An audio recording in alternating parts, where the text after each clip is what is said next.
Afternoon. And welcome and thank you for joining us today at the first public meeting of FY 2024 for the National Women's Business Council. My name is Tene Dolphin and I serve as the Executive Director and the Designated Federal Officer of NWBC, which is a dynamic, all-volunteer, woman-led federal advisory committee dedicated to advancing women's business enterprise. I now call this meeting to order. I didn't have my gavel last time. So. The goal of this meeting is for council members to provide an update on NWBC's ongoing work and to hear from experts about key priorities and trends related to women's business entrepreneurship in 2024. These learnings will then be used to inform policy recommendations created by the council's 3 subcommittees: access to capital and opportunity, women in STEM, and inclusive entrepreneurial ecosystems. The meeting will conclude with an opportunity for members of the public to address any questions about the creation and implementation of policy in support of women's business owners to our council members for a response. Before I take roll and cede the floor to the guest speaker, I want to take this moment to discuss what the council has accomplished since we last convened and why this work is important. In October, the council celebrated 35 years of HR 5050, the Women's Business Ownership Act, by holding a virtual celebration with both council members past and present. This landmark piece of legislation established NWBC, and it created the Women's Business Center program, and it eliminated laws requiring women to have a male relative as a co-signer on their applications for business loans. You heard it. That's right, just 35 years ago, women in some states were still required to have a male relative as a co-signer when applying for those loans. Removing such barriers seems like a no-brainer, but for better or worse, that is the system we are trying to break down and rebuild for the better. We know across legislative and executive branch, people are working on ensuring we build back better, stronger, and more inclusive today. At NWBC, we strive to learn from the past to foster an equitable present, but we are also looking towards the future. That is why a focus of our recently published 2023 reports, and I think you all have a copy, is making sure one day a woman business owner can tell her sons, daughters, nieces, nephews, grandkids, godchildren, and mentees the story of how she saved the world. We believe that starts with increasing access to capital, strengthening women's participation in STEM, and developing inclusive entrepreneurial ecosystems. Our core mission here at NWBC is to provide advice and counsel to the president, the SBA administrator, and Congress on issues of importance to women's business owners. The council supports this mission by conducting research, holding informational meetings, connecting to public events such as this, and all with the help of the council develop the policy recommendations in support of women entrepreneurs. This mission is championed by our council members and our chair, business owners, and leaders who have come today from across the country, even Houston, and raising women's voices to the White House, Congress, and the SBA administrator. Let me now introduce this inspiring women who lead our council by calling roll. Council members, please say here when your name is called. Sima Ladjevardian. Here. Samantha Abrams. Here. Brandy Butler. Karen Clark Cole. Kathy Cochran. Here. Selena Rodgers Dickerson. Here. Roberta McCullough. Here. Jenny Poon. Here. Pamela Prince-Eason. Katika Roy. Leslie Lynn Smith. Here. Dr. Shakenna Williams. Here. Thank you, council members. We have a quorum. Today, I'm honored to introduce Christina Hale, the Assistant Administrator of the Office of Women's Business Ownership, who will deliver remarks. Let me make sure she's here.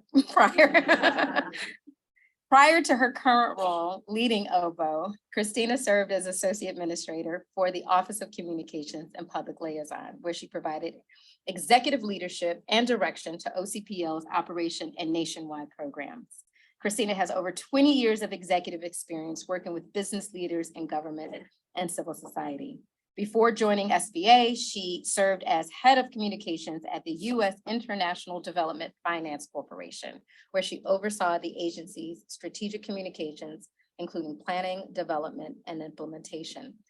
Christina is not only experienced when it comes to service in the executive branch. In 2012, she was elected as the second Latina ever to serve in the Indiana General Assembly, where she worked with a focus on supporting the success of employers, the workforce,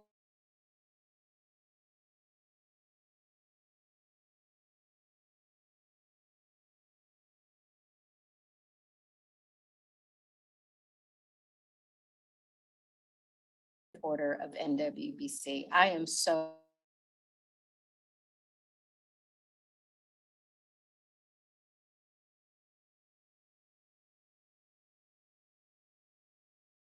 to you and Assistant Administrator Christina Hale. Thanks so much, Madam Executive Director, Madam Chair, and now I know what those signals meant. Thank you. And to the council, I very, very much appreciate the invitation to be here, and please accept the greetings from Administrator Isabel Casillas Guzman, our administrator of the Small Business Administration. I know you heard personally from her at our last meeting, and her deep appreciation, understanding, and support for all the work that you do. And Tene, I think it's so wise to start to refresh the mission so that we have that context as we gather here today. We're going to learn more of the work from this past year on policy, research, and really finding ways to work more effectively to support the women's entrepreneurial community throughout our country. And also to celebrate, you know, we are enjoying a small business boom. More than 16 million new businesses have been applied for just in the past 3 years. That's an unprecedented record. And we have to note that leading the way are women and people of color. Now that is central to our wheelhouse and effort here because we know what it's like. And I think the timing of your service as well on this council, it's beyond historic, and it's so significant. We're coming off of one of the most complicated, difficult crises in the business and human categories of life here in our world and in this country. I mean, how many kids had to sit outside of Taco Bell's to do their homework, and how many burgeoning entrepreneurs trying to open their mask business were sitting in the front seat trying to catch the free Wi-Fi outside of Taco Bell to register their business as well. We don't quite know what the future holds, but we know that we want to continue this momentum, and your work and focus supporting STEM, daycare initiatives, so many of the things that we'll discuss and explore further today as a virtue of your work in this council are very important. In fact, they're really the most important. And what I appreciate, I think, most about your work is that you always center it around the woman and the human experience. It's not the care economy, it is the economy. And it's that 360 well formulated, well thought through, and evidence-based approach that is going to make this work more easily implemented and certainly more effective for our burgeoning entrepreneurs and our business women out there throughout the country. That said, as we're talking about accomplishment and mission, I just want to remind you too that all of these businesses that are opening are yours. So in 10 years, if this council, and I imagine our chairwoman Sima might host a reunion someday, but I bet it will be at a business that opened during your term. I imagine the rest of your lives when you walk into a business and you see this window of time when you're doing this work and the real application of what you're doing on those people and these businesses that last, when you go to celebrate their anniversaries of 25, 50 years in business. I mean, that's a huge accomplishment. It's very special and it's yours. So that said, I would like to ask a woman of accomplishment and mission to come up here, Tene Dolphin. There is a special presentation that I've been asked to give you. Yes. So in recognition now of 10 years of your government federal service in the United States of America, which is a significant thing. Here's your certificate, and if I have your permission, I would really appreciate being able to pin you, and then if we could all give today perhaps a moment of applause. Do you know where you'd like your pin? It's such a pretty jacket. I don't want to poke the wrong bit. I might just go ahead and poke the velvet if that's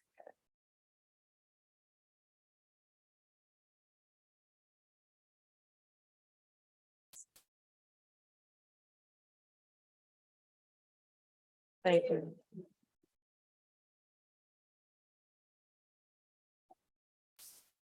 Thank you. If somebody could grab this picture, that would be, oh, and how to thank you. But I think too, perhaps a photo later with our chair of the council would be nice. But with that, Tene, I'll turn it back over to you if you'd like a moment or. Oh, yeah.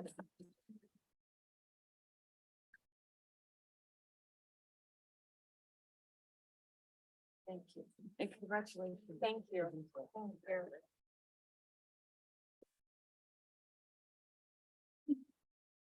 When I think about a 10-year certificate, I think about all of the civil servants who have been here 15 years and 20 years and 30 years and who really don't get the credit that they deserve to really make this country run. When the government shuts down, you feel it. But think about all the days when the government is open and nobody's thinking about who's in those halls doing all of the work. And so when I started my government service, I had no idea how long I would be as a political appointee. So I was like, oh, I'll be here for a minute.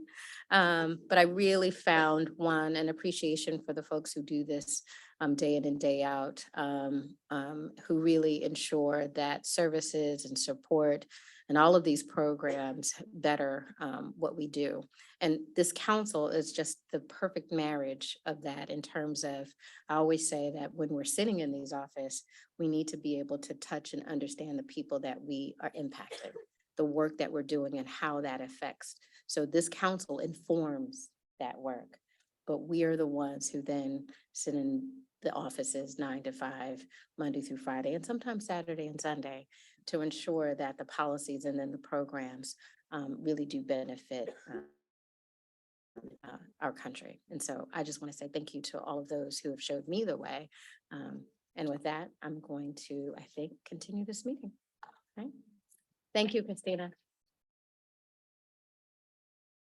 Thank you, Christina, for those, the address that you gave, shared the information. On behalf of SBA, again, thank you for being a partner. Thank you for being here with us today. And Council, I hope you're ready because we're going to be dragging her into many conversations that we possibly can. Because again, this is the two-way street that's really, really critical. With that, I do see a few other SBA officials here. I'd just for them to raise their hand, just to acknowledge. I know everybody don't bum rush them, but they are the folks. Thank you. They are, again, the folks that really make this work possible. So thank you. I am now going to turn it over to our chair for her address. Thank you.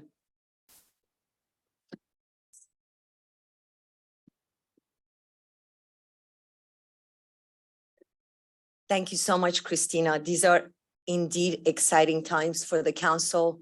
Congratulations, Tene. You have been a rock, and thank you for all the work that you've done. Tene and all the members of this council have made my start really a spectacular start, and it's been really exciting since I joined in September. We've been really moving nonstop to put the finishing touches on the 2023 report. You should all have copies of them with you. It also looks like a beautiful book. So please share it, tell everybody about it. It is wealth of information in there. The chairs of each of the council's 3 subcommittee will discuss the policy recommendation section in more detail later, while one of our staff members and a guest presenter will cover some major elements of the research section of the report. Before they each present, I did want to share some of my own highlights of the annual report. As I mentioned in my letter on the first page of the report, think of this document not as a typical annual report, but rather as a playbook for propelling equity in entrepreneurship forward. Now is the part of this meeting where it might be helpful if you want to open your report handy. So we're going to go through some of the areas with you. In this report is a brief background on the Council's mission, history, structure, composition, and significance. Whether you're an expert or this is your first time engaging with NWBC, I suggest giving this section some attention as it provides excellent context for where women entrepreneurs have been and what the future might look like. The next section of the report starts on page 7 and is by the numbers, where researchers from across the field uplift remarkable findings on the state of women's entrepreneurship today and areas where interventions could make an impact. On page 25, the report delves into engagement highlights from the year. Members of our council and staff work to make the council's presence felt across the women's entrepreneurship landscape and to gather new learnings at the grassroots level in communities from coast to coast. The engagement highlights sections notes conversations the council had plugged into across the country. After this is a quick reference section, a cheat sheet, if you like, of each of our subcommittees' focus areas and policy recommendations. And you will hear more on those in a few minutes. Page 66 picks up with the notable legislation section, which captures bills that showed promise to members of our council. For all of the business owners in the audience, on page 69 of the report are a section of resiliency resources for entrepreneurs to support them in accessing capital, connecting with resource partners, and increasing their business knowledge. The report closes with the biographies of our staff and, of course, our distinguished council members. You may have noticed I skipped a large portion of our annual report. The policy recommendation section, I did that for 2 reasons. First, because I wanted each of our subcommittee chairs to lead that conversation. And second, because they may look a little different this year, and I wanted to share why. To ensure alignment with best practices from across the entrepreneurial stakeholder spectrum and to expand our approach to considering solutions, we have shifted the format of our policy recommendations. The actual recommendations themselves are slightly more high level and objective outcome driven than they may have been in the past. That being said, each recommendation is accompanied by a selection of policy levers, any one of which can provide a pathway to ensure the implementation of the recommendation presented. So to reiterate, the focus areas encapsulate critical issues to the council. The recommendations are outcomes needed to ensure equality for women entrepreneurs under that area. And the policy levers note measures that could make a difference. To discuss the annual report's policy recommendations, I would now like to call 3 of the standout women I am proud to serve on this council first. First, Robert McCullough, who will discuss recommendations from the Access to Capital and Opportunity subcommittees. Then Selena Rodgers Dickerson, who will share recommendations from the Women in STEM subcommittees. And finally, Kathy Cochran, who will walk through recommendations from the Inclusive Entrepreneurial Ecosystem subcommittee. We did practice that several times because it's a tongue twister. So I will ask Roberta to come up.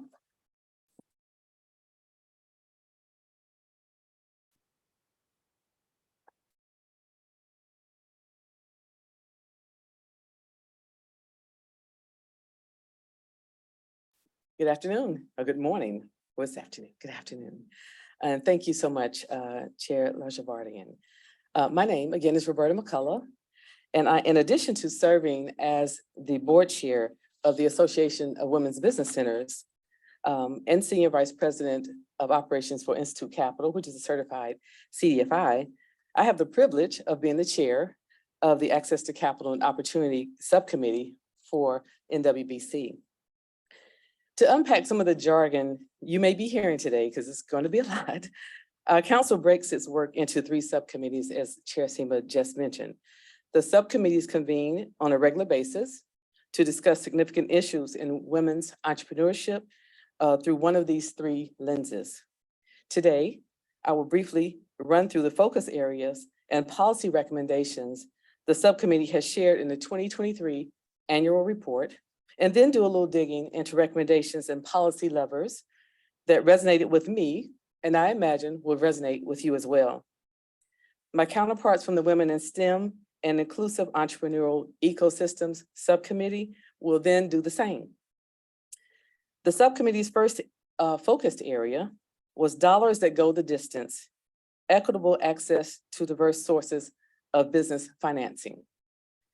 The two recommendations under this focus area were, one, expanding capital pathways for more Black, Indigenous, and people of color, or BIPOC, women's business owners, and increased support for community-based incubators and accelerators and resource partners, and protect women entrepreneurs and from predatory lending and raise awareness from unfair financing terms. The second focus area the subcommittee leaned into was when one door opens, increasing federal contracting opportunities and awards for women-owned small businesses, or WOWBEs. The two recommendations under this focus area were adequately resource and empower SBA's WOWBE certification program and the Office of Small Business and Disadvantaged Business Utilization, or OWBO, offices across the federal government to meet and exceed WOWBE program goals, and to identify and highlight winning agencies, successful OWBOs, and best practices. Lending and federal contracting are two topics that this council has been discussing since day one and will always remain on the agenda, but I wanted to hone in on two policy levers that I was particularly struck by, both under the first focus area. The first of these is that Congress and SBA should establish a pilot program to provide additional funding to incubators, accelerators, resource partners, such as the women's business centers, that are positioned to assist scale-up ready women business owners with the tools, education, and funding they need to grow their businesses. As the board chair of the Association of Women's Business Centers, most solutions that involve channeling more resources to WBCs would certainly have my seal of approval. But beyond my personal connection to AWBC, I imagine that many of us in this room can relate. The lending landscape, unfortunately, looks a lot different for women in business than it does for their male counterparts. And being a lender, I can truly confirm that. One approach to creating parity is to hold traditional lenders accountable for discrimination and establish a new framework for creating lending criteria, one that incorporates lived experiences and novel methods for considering credit worthiness, and such as those based on character and soundness of business plans. But while women try to find their places in the pathways in a system that was not designed for us in mind, I'm not going to say them, I'm going to say us in mind. Another approach the council advocates is for meeting women where they are and empowering organizations already working to advance women's entrepreneurship to broaden the support they are already able to offer. We know that such an approach works because we have seen it during the pandemic. Women were left out of the first wave of the Paycheck Protection Program because the initial rollout targeted big banks. If you had a relationship with a big bank, then you were able to potentially reap the rewards. Women, unfortunately, were not, for the most part. But when the second wave of the pandemic funding focused on CDFIs and community-based lenders, women were able to get more support that they needed. Therefore, I wholeheartedly believe that to make most of this lesson learned from the pandemic, creating a pilot program to provide additional funding to resource partners positioned to assist scale-up ready women entrepreneurs with tools, education, and funding will be critical if we want to sustain the small business surge that the chair spoke of earlier and that Assistant Christina Hale spoke of. The second policy lever that struck me was that SBA should help raise awareness about predatory lending practices by leveraging its Ascent platform and its strong partnerships with small resource partners, particularly, and I'm advocating WBCs and SCORE. To me, that which gets measured gets done. As a former math teacher, I know volume data can speak. Well, the data is in predatory lending is out there. According to the Main Center for Economic Policy, during the subprime mortgage crisis in 2005, women were 30 to 60% more likely to receive a subprime mortgage. Black women were 256% more likely than a white male counterpart to receive one. Between 52 and 60% of payday loans are to women. A study from the Philadelphia Federal Reserve Bank found that on average, men are offered higher credit limits on credit cards, even though a study from American University indicates that they spend their debt on luxury goods, while women are most likely to use debt to bridge income gaps. We know the numbers. Now let's do the math. According to the 2016 report, women are at greater risk of being taken advantage of by predatory lenders due to gender pay gaps. Their role is in covering household expenses, their higher rates of student loan debts, and other factors. If you're ever going to close the gender gap and advance women entrepreneurship, we need to be protecting women from predatory lending and providing them more pathways to capital that reflect their needs and their lived experiences. I'm going to turn it over to my councilwoman, Selena Rodgers Dickerson. Thank you for listening.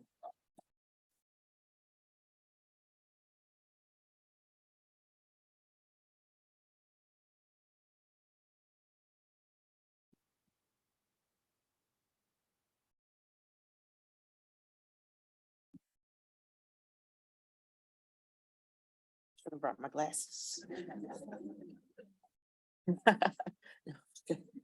My doctor said, when I had my eyes fixed, he said, I can't fix old. So you may not. Good afternoon. Thank you for humoring me for a second. My name is Selena Rodgers Dickerson. I could not agree more with Council Member McCullough. In fact, I shared my story about predatory lending in this year's annual report. I encourage you to take a look at it. But I'm not here to talk about access to capital today or the near tragedies turn to triumph of my story. Rather, as chair of the Women in STEM subcommittee and as president and founder of Sarcor LLC, an engineering and project management infrastructure design firm, and Selene LLC, a diverse business solution firm, I have the joy of delving into a topic near and dear to my heart: women's participation in STEM's entrepreneurship. Through numerous informational meetings, public engagement events, and internal convenings, the Women in STEM subcommittee came to the following focus areas and policy recommendations. The subcommittee's first focus area was the future is female, women entrepreneurs in high growth industries. The two recommendations encompassed by this focus area were: one, ensure equitable advancement through women's science, technology, engineering, and mathematics, also known as STEM, entrepreneurial education, investment, and outreach, and foster equitable opportunity for women entrepreneurs to lead 21st century industries by leveraging ongoing community development investments. The second focus area presented by the subcommittee was best practices make perfect: apprenticeships, grants, and the STEM pipeline. The two recommendations covered by this focus area were: one, bolster workforce re-entry and development efforts to get and keep more women in STEM entrepreneurial pipeline, and two, improve the incubator and accelerator system to help women advance more successfully through STEM entrepreneurial pipeline. The final focus area elevated the Women in STEM subcommittee as a bright idea and protecting women STEM's innovation. The two recommendations included under the area were: one, to maintain a viable pathway to commercialization for women innovators, and two, connect women innovators with the resources and information needed to claim ownership and development of their innovations. As Councilmember McCullough did, I wanted to take a moment to discuss the two policy levers that spoke to me, both from the second focus area. The first of these policy levers is that the White House should direct other agencies to partner with high schools, community colleges, and universities to support outreach, education, and implementation concerning STEM, implementation concerning existing programs related to STEM. My apologies. I am going to drop some abbreviations on you here quickly. You ready? WITI, WANTO, SBIR, STTR, GAFC, FAST, RIC, RIE, I-Corps, and Tech Hubs. We almost covered the alphabet. There are a number of programs across the federal government that on some level focus on increasing opportunities for people in STEM and STEM adjacent fields who might not otherwise see themselves in those fields. One of the findings from the Women in STEM Research Project is that for business owners under the age of 45, the number of women-owned and male-owned businesses in STEM is roughly equal. The gender gap in business ownership widens past after that, but I offer this as a sign of hope. If we stay the course, it is possible for the gender gap in STEM to be closed for our daughters, nieces, granddaughters, and mentees. We cannot lose sight of progress in making certain that the programs of today are reaching the innovators of tomorrow is pivotal, which is why we have suggested that the White House can encourage agencies to collaborate with educational institutes and engage the next generation of innovators. The second policy lever I wanted to consider is that the White House should direct other agencies to improve the process for the solicitation of grant programs when it comes to incubators and accelerators. As a business owner, I've had my share of classes and workshops. I've been to all the workshops, all the seminars, the one-on-ones, the trainings. I try to use all the free stuff that are out there. I've seen the good, I've seen the bad, the ugly firsthand, sometimes a little grotesque, but I've seen it. But one of the things that has struck with me, along with the lessons learned and connections made, is that Black women in the architecture, engineering, and construction industry, I have, as a Black woman in that industry and seeing my colleagues, we're alone. I felt alone in a lot of spaces. There've been a lot of times I've been the only woman or Black woman in the room. Luckily, or blessed, as my daughter would say, I have been able to find a sense of community and camaraderie with other women of color in my industry. And I've had the resiliency to build my own network. Through this work, I have become dedicated to ensuring that no one else has to go on this journey alone. Inclusive entrepreneurial ecosystems, as Councilmember Kathy Cochran will discuss momentarily, are essential when you are starting out.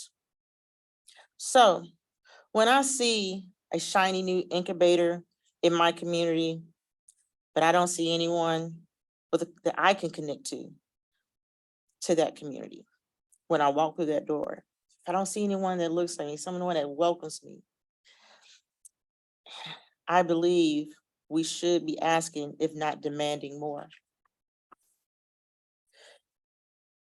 Ensuring equity and community outreach are key criteria for evaluating grant proposals submitted by incubators and accelerators for federal funding is to me a step in the right direction.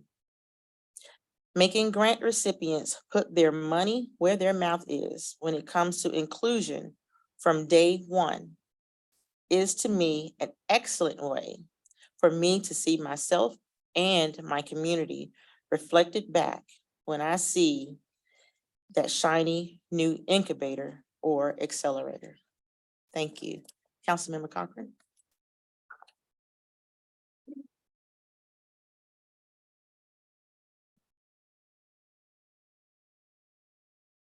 Thank you, everyone, for your time this afternoon for this important conversation. This is something that we're deeply passionate about. So to be able to have it with a broader audience is a gift, and we show gratitude for that. As Council Member Rodgers Dickerson shared, approaching inclusion in entrepreneurship from the top down and the bottom up are vital. As chair of the Inclusive Entrepreneurial Ecosystem Subcommittee and a founder of a third act business dedicated to helping women grow and scale their businesses, I've gotten to participate in many conversations over many decades at this point about what it takes to create an entrepreneurial ecosystem designed with women in mind. To quickly take you through the insights gained from those conversations, I would like to share the focus areas and policy recommendations of the Inclusive Entrepreneurial Ecosystem, which we landed on before taking stock of the two policy levers that to us as a entrepreneurial ecosystem subcommittee have the potential to change the game. The first focus area pondered was bridging the service gaps in underserved communities. Improving paid family and medical leave, PFML, another acronym for us to remember, options, addressing a lack of reliable care economy services, and connecting to high-speed and affordable broadband. Three recommendations presented under this focus area were to champion state PFML efforts and a bipartisan national solution.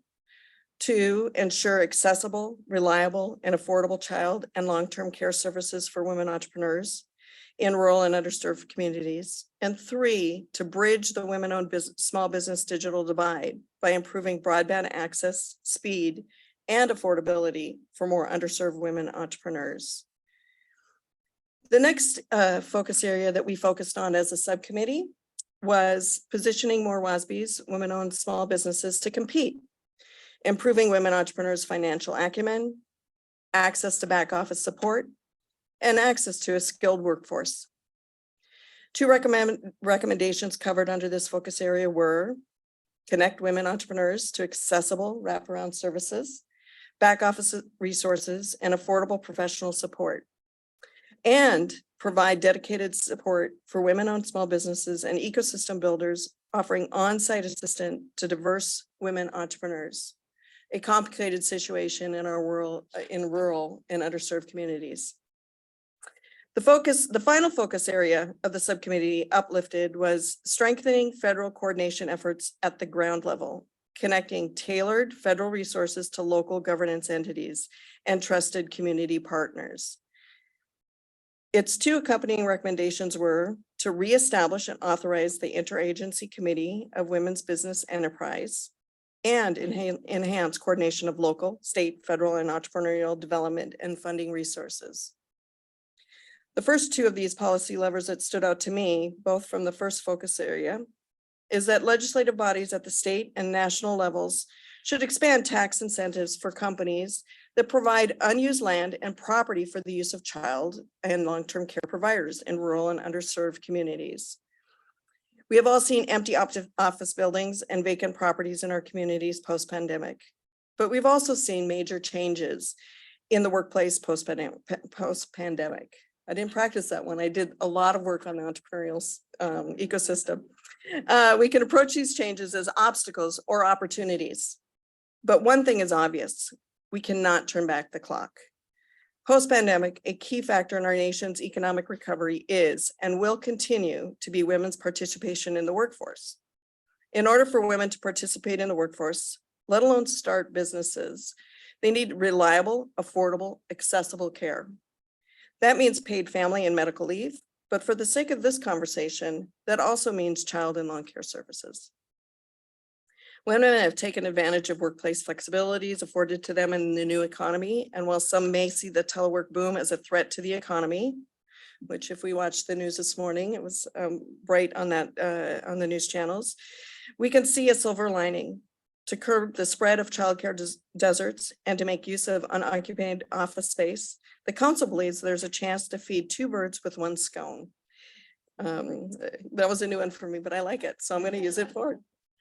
Lawmakers can leverage their influence to lower a high barrier to entry for childcare providers, real estate, and reinvigorate empty lots by providing tax incentives and financial support to companies with land to spare so that care providers can purchase or lease unused property. Lots get filled, business owners in the care economy can grow their businesses, and those who depend on their services can succeed. And anyone who is driven through a small community in a rural state will see this as something that is visible in our landscape. The next policy lever I wanted to elevate to your attention is that the White House should continue to build on its important work convening state legislators, working on paid family and medical leave, and encourage Congress to deliver on a bipartisan national PFML solution. Business owners should be able to bring their best selves to work, but more than that, they should be able to offer the same benefits to their employees. There are concerns about high costs, which is why we advocate for an opt-in approach. If we're talking about the costs, another way to look at PFML is offering leave reduces turnover costs, it increases productivity, and helps keep small businesses competitive with their larger counterparts in the global economy. Let's break down a few of the words I just mentioned. Bipartisan. The need for care transcends gender, race, age, geography, parties. We are all going to need care and going to need to take care of someone else at some point. Everyone needs to be on board and is vested in making care a viable option for business owners to leverage themselves and offer to their employees. National. Patchwork policies simply don't do, especially for small businesses.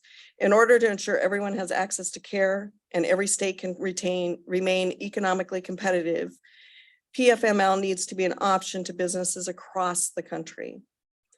Solution. We are currently agnostic about what a national PFML program would look like, whether it be more like Social Security, healthcare, retirement, or the other social insurance initiatives. We just know that it's necessary and hope that legislators and leaders from across the 50 states can come together to find something that works for everyone. Appreciate your time. I think Jordan's next. Thank you so much. Sorry, is it working? Yep. Okay. You're hot. Thank you so much to our three subcommittee chairs for leading us quickly through a selection of the policy recommendation and levers found in our report. Those of you in the audience, whether you heard something that struck a chord or struck a nerve, we want to hear from you about our 2023 recommendations, your experiences, and where we should be looking for 2024. And to those of you presenting, we would like to hear about the same things. But before that, a member of our staff and a leader in one of our research projects will provide some fast facts, stats, and updates relating to the Council's research endeavors and the state of women entrepreneurships in 2023. First, our public affairs advisor, Jordan Chapman, which we could not live without. Yeah.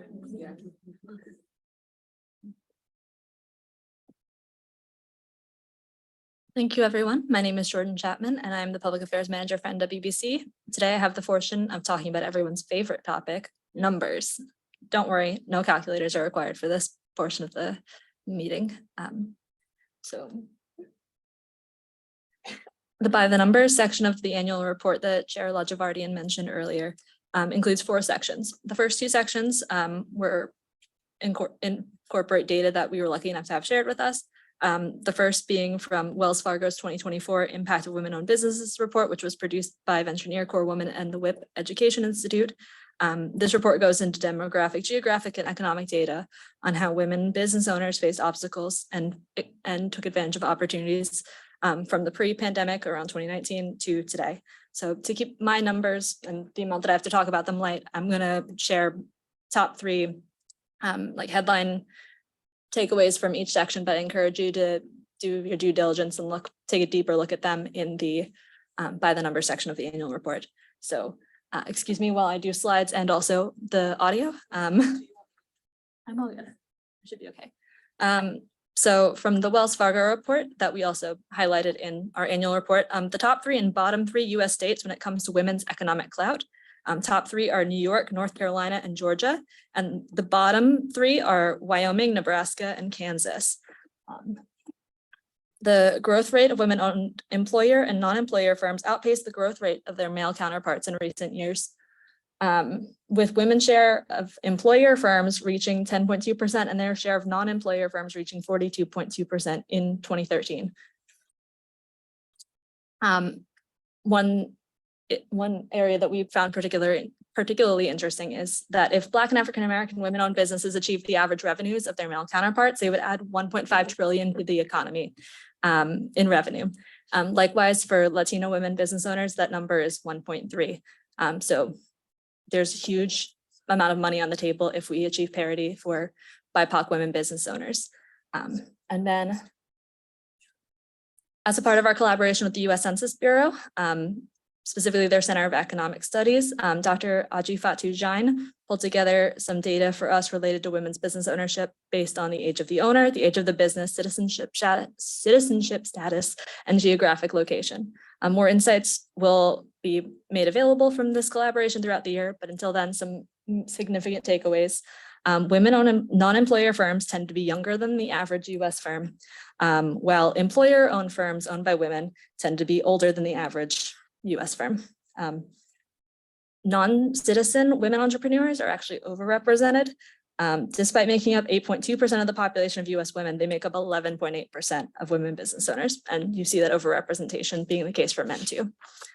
And then finally, there are a number of interesting trends related to employer, non-employer status, age, and gender, but one that stood out to me was that only 5.8% of women-owned employer firms are owned by women under the age of 35, and nearly half, or 48.9%, were over the age of 55 years old. In other words, if you're younger, less likely to be an employer firm versus if you're older. And then we also get data by commissioning our own research. In 2024, we do hope to delve more into the BIPOC women-owned business surge and delve into some of the nuances around federal contracting as well through our own research. But until then, we do have some stats and updates from our ongoing research projects that we'd like to share. These two research projects are also covered in the by the numbers section of our annual report, page 17 for those of you who still have that handy. But one of those research projects led by Key Inc. is focused on women's participation in entrepreneurship in high yield and high growth fields. Some significant stats from that project include that overall the gap in STEM entrepreneurship between women and men is around 700,000. But one silver lining to that is that that gap looks a lot less if you are a STEM entrepreneur who is Black, Native women or Indigenous, and Hispanic or Latina. Amongst these groups, the likelihood of owning a STEM firm if you're a woman is about the same, if not greater, than if you're a man in STEM. And then finally, the majority of STEM firms are concentrated in the professional, scientific, and technological services sector. Male-owned firms in this sector outnumber their female counterparts by about 1.5. The second of the two research projects that we're working on,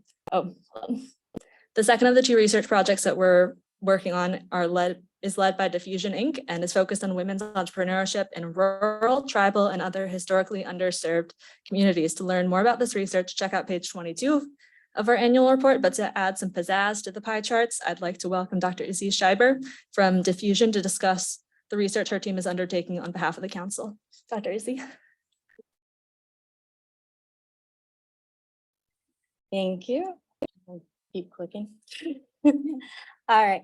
I just want to give the briefest of introductions to my company, dFusion Inc. So we are a very proud women-owned small business, and we are a research firm that uses science and technology to sort of bridge the implementation gap between research and practice, with a focus on improving people's health and well-being.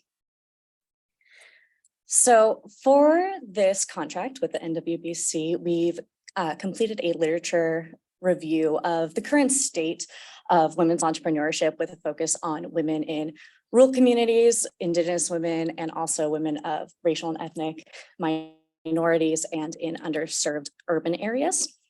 And we were really looking into what are the barriers and challenges specific to these subpopulations of women entrepreneurs and also the facilitators for their success. So, as I'm sure everybody here already knows, I'm preaching to the choir. There are very specific and unique problems and challenges and barriers for each of these individual subpopulations. But for sake of time today, we're just going to talk about some of the overarching ones that seem to pop up in each of these populations, even though they might pop up a little bit differently. But a big theme of these barriers is access. So access to capital and startup funds, access to resources such as broadband, which has already been mentioned. Also digital literacy training once broadband is achieved, supply chains, markets, etc. Appropriate training for business acumen, for financial literacy to actually run a business. And then access to networks and mentorships, which has been mentioned that these networks, it's great to see people who understand the communities themselves, that know the specific barriers. However, these networks in general are just smaller. So nascent entrepreneurs, new entrepreneurs might not be able to access somebody who would really understand their needs.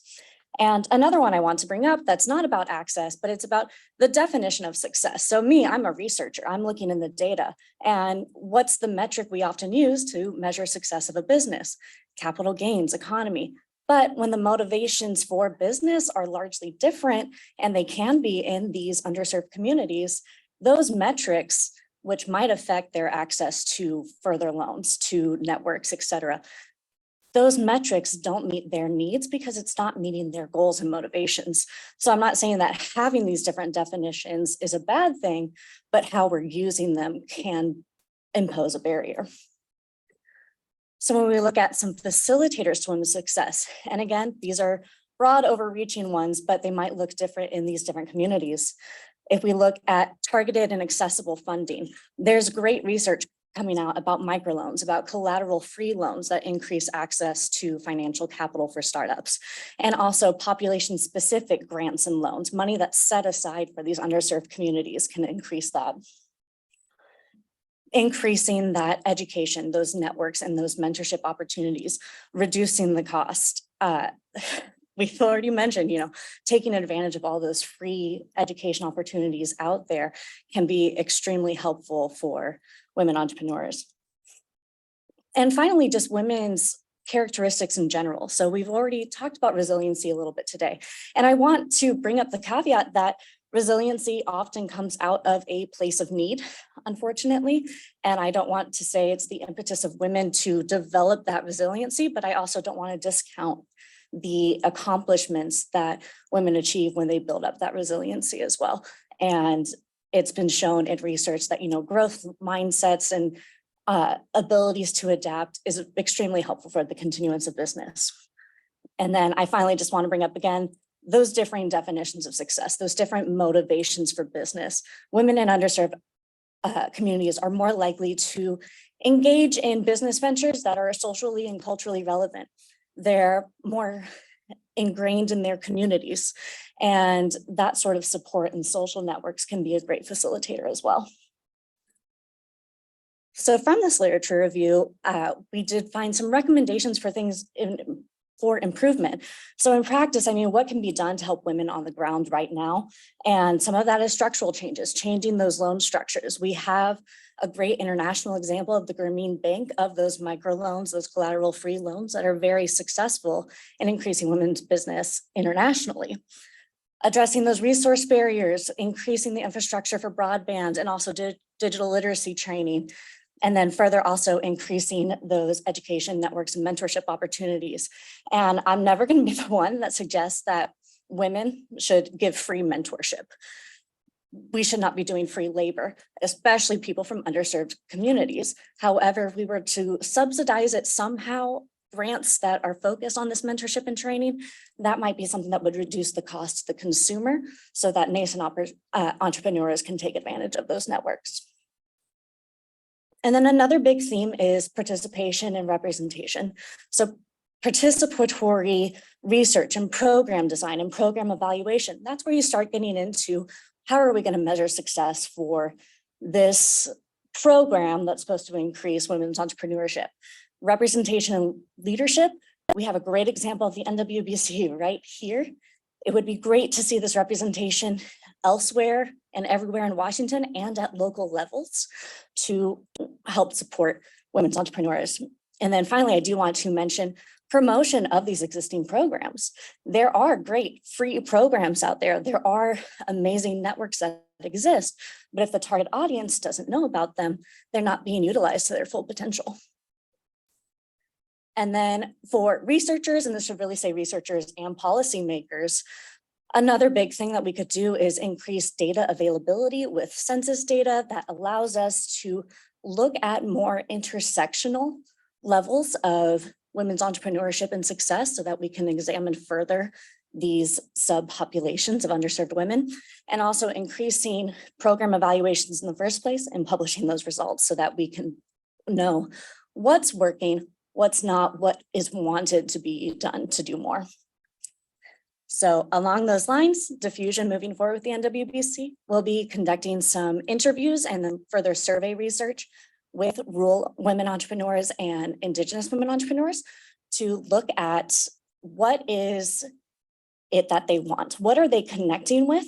What programs do they know about? Do they not know about? What are their barriers and facilitators so that we can better inform these policies going forward? So, thank you. Feel free to check out our website at dFusionInc.com. And if you have any questions, feel free to email me. Thank you so much, Jordan and Izzy. So much food for thought. In fact, to give you some time to contemplate what you've heard from NWBC and what questions you may have like to ask, we're going to take a short break now for 5 minutes and we will reconvene at 1:13. 1:13, as Jordan said.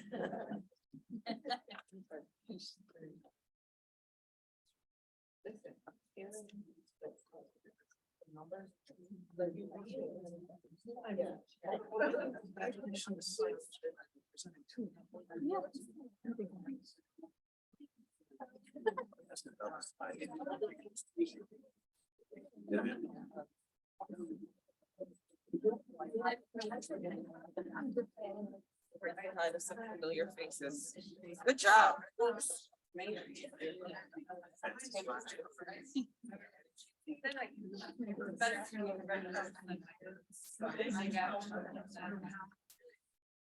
So I keep saying, yes.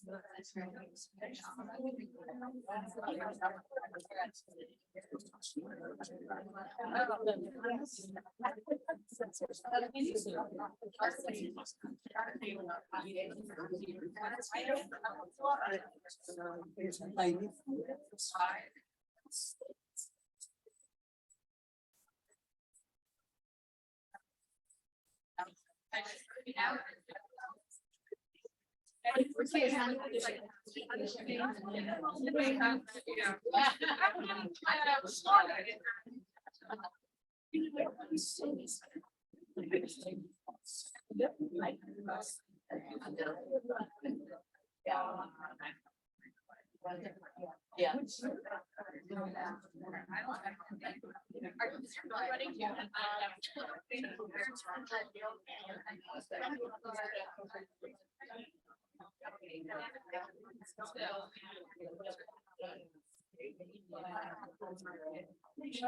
Great job, Jordan.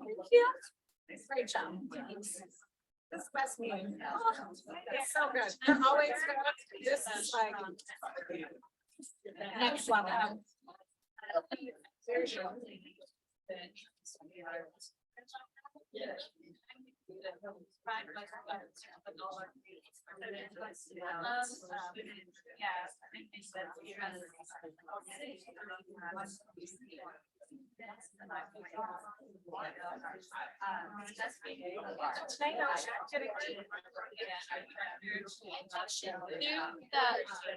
Something was happening. I don't know the change she was getting it, but yeah.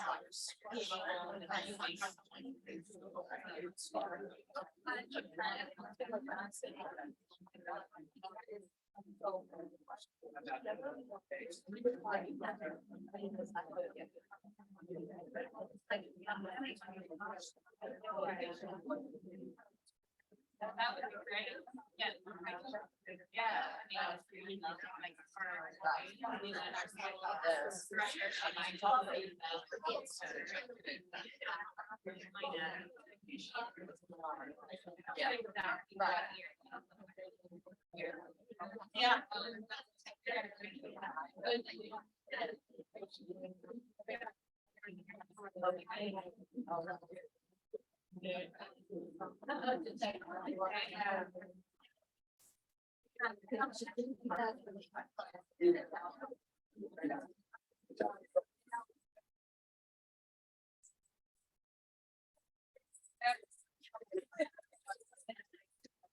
One minute warning.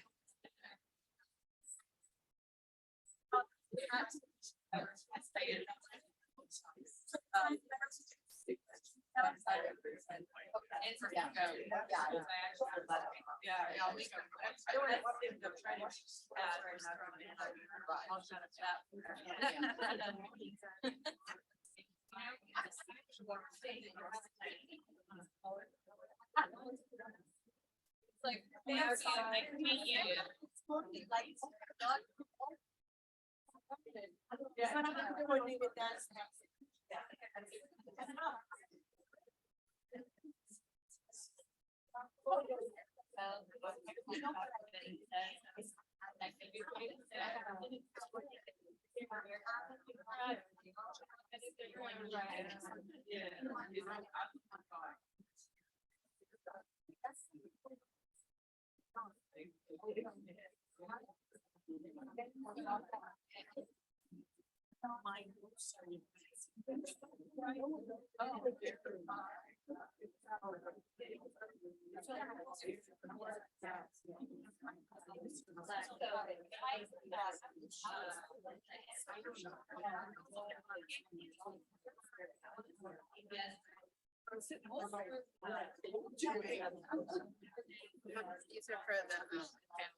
If everyone could please return to their seats, we're about to get started with the Outlook conversation, and we've got some amazing guest speakers lined up. So if y'all could return to your seats, we can get that rolling.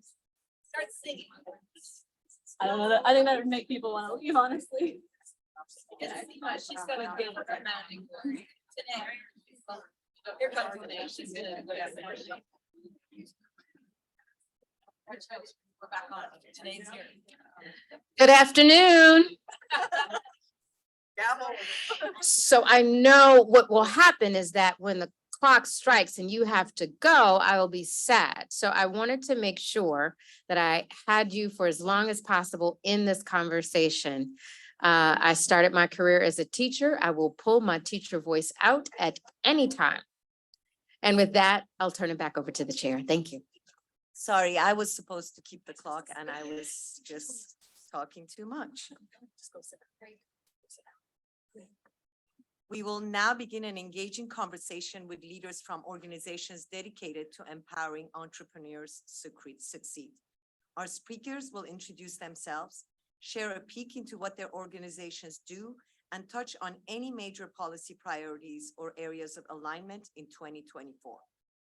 After each presenter has shared, council members will ask any questions that come to mind. Today, we are so thrilled to be joined by our three council members who will be speaking on behalf of their respective organizations: Roberta McCullough from AWBC, Pamela Prince-Eason from WBENC, and Dr. Shakenna Williams from CWEL and BWEL. Also presenting are two leaders in women's business enterprise, Jen Earle, CEO of NAWBO, and Alexis D'Amato, Government Affairs Director of Small Business Majority. Please give these champions for business owners everywhere a round of applause and join me in welcoming our first speaker, Council Member Roberta McCullough.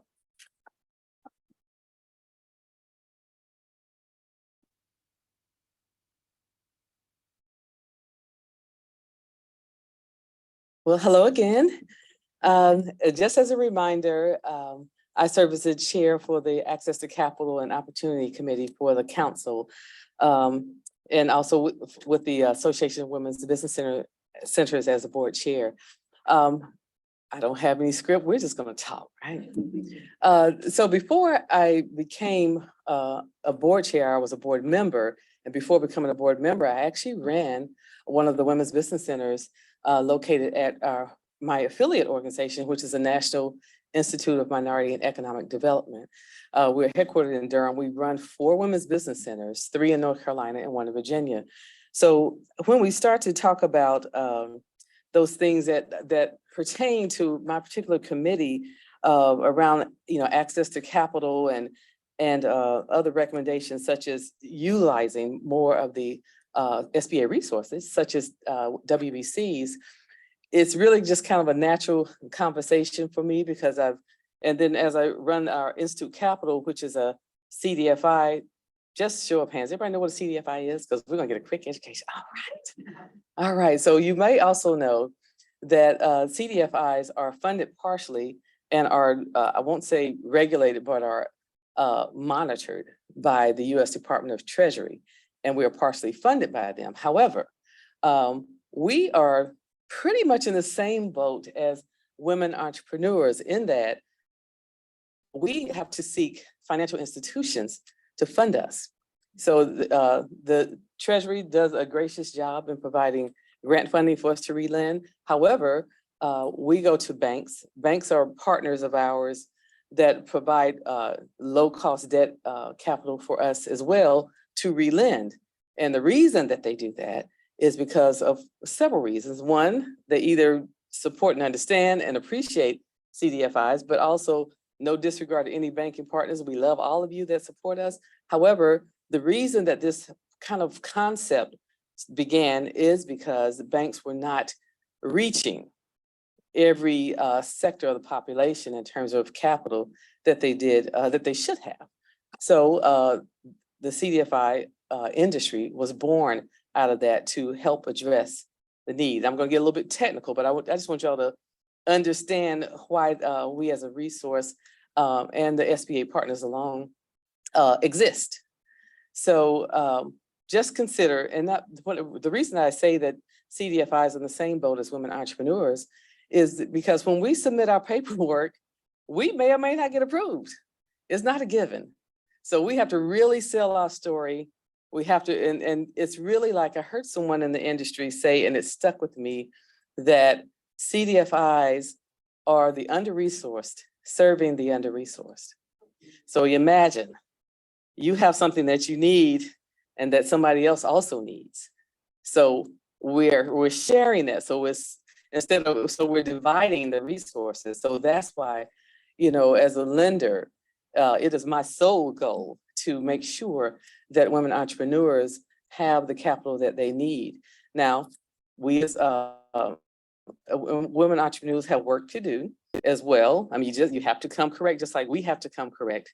So you have to be prepared. But in terms of sources and resources that are out there, WBCs and SCORE and other SBA partners they're all over the country. I mean, for WBCs, there are about 160 across the country and growing. Last year, of course, the current administration approved funding for 15 more. So it's an area that we are looking to expand and deepen. And there's a WBC in every state. Now, because of the pandemic, there's some things that were good that came from it. And the one thing was that we now, for different reasons, have to rely, and technology is ingrained in everything that we do. We can undo that now and probably don't need to. But what it does allow is that a greater reach for those businesses that are in the rural parts and those that may not have bricks and mortar, a bank that is there to serve them, or even a community bank or a CDFI for that matter. The industry, the CDFI industry in particular, as a means of access to capital is vital. I mean, you really, people don't, and I'm going to share a story that some of you all have heard, but it's just one that will stick with me really for the rest of my life in terms of representation in the financial industry. You know, I've been in it for 30 some years. So to me, it's just like, oh yes, this is very natural for you know, a woman to be, you know, giving money out and blah, blah, blah. I have, and I'll share a couple of you, we were talking about the story this morning where I have a dear friend, a childhood friend of 50 years. And we were no, I'm just kidding. We were older than that when we first met, but 50-year friendship, solid, won't ever go away, right? Nor do I want it to. But she is a business owner in Charlotte, North Carolina. I would leave her name out for privacy reasons. But I remember when she first started her business. Yeah, I mean, I remember at the ideation stage. And she said, you know, I think this is something I think I want to do. I said, well, you know, go for it. She's a smart woman, educated. She was a CPA by profession, but she wanted to get out of the 9 to 5, so to speak. So she started a business and she was successful. It was an after school care program that was really, I mean, really successful. But about midway, she got the opportunity to purchase her first building. I didn't know it at the time. And she'd gone to a different lender to get a loan. And so it wasn't going well. It was one of the larger banks. I'll leave them nameless as well. But it wasn't going as she had anticipated, even though this woman was an accountant, very successful. I mean, I know her entire story. And so she called me one day and she was like, you know, I'm really having trouble with this. What do you think? And then she called me for advice, so she knows what I do. And I said, well, let me just help you. You know, she said, yeah, but tell me what you think. Why would they say blah, blah, blah? And I was like, I would answer the question, but then I said, well, you know, I can do this for you, right? I know, Bert, I appreciate it, but you know, and she just kept, it didn't resonate with her that someone that looked like her could actually serve her, you know? So I had to say, please stop talking. Do you hear what I'm saying? And she was like, oh my God, I'm so sorry. And we did her loan, not because it's the buddy system, because I knew she was qualified. Her numbers were solid, and we gave her the loan to do her building. So moral of that story is that, you know, representation matters in terms of access to capital. It is a hesitation, even when you go in a traditional bank or what have you. And I think Selena mentioned just feeling like you belong instead of someone looking like, why are they here? You know, feeling like you have the out of place feeling. So, you know, that's my sole goal, to just make sure that the outreach in my role as the board chair of the association, as running a loan fund, and anything else in between in the entrepreneurial ecosystem, that, you know, we're always out doing our part to make sure that what we say we are doing in terms of these policy levers around adequately resourcing, you know, the SBAs with the WOWBs, the programs and all of that, and making sure access to capital is available by business owners, that we are really emphasizing that. So just being on this council, just really getting full disclosure. Prior to the council, I was not a policy person, not because I didn't understand it, it just wasn't my lane, but now it is. And, you know, we just have to really enforce and look at it from all angles. So that's just what I share in outlooks for 2024. I think that the big banks, and I'm going to even add corporations, need to get into this game. And I don't mean game in a loose sense. I mean into this industry and to support women entrepreneurs. Now, you know, corporations, I know you're thinking, well, corporations don't lend. No, they don't, but they invest. And so if they invest in the CDFIs doing what we call PRIs, program-related investments, they invest their money somewhere.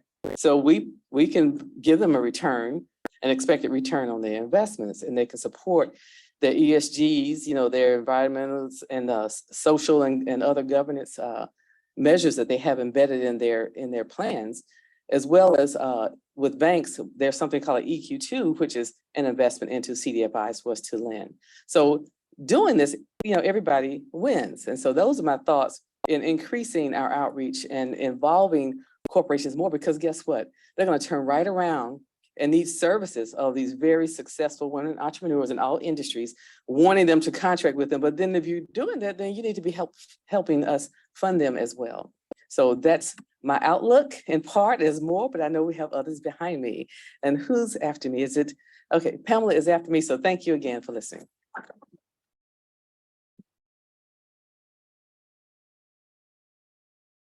Excellent coverage. Loved hearing about all of that.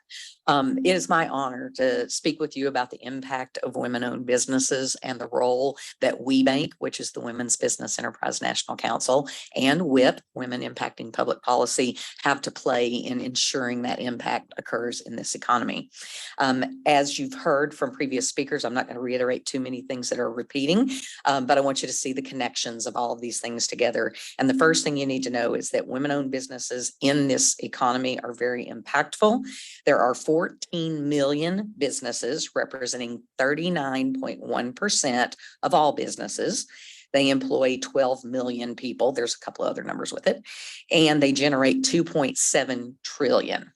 Okay, that's something that every time you talk to somebody, you should share those overall statistics relative to women. There's also all kinds of buying and influencing statistics to go along with it. But more importantly, I also want to share with you that if we could bring parity for women-owned businesses so that they are equal with that revenue that matched all men businesses, there would be additional revenue in the economy of 7.9 trillion. 7.9 trillion. Okay. But there is a gap with that when we talk about all women and parity for all women.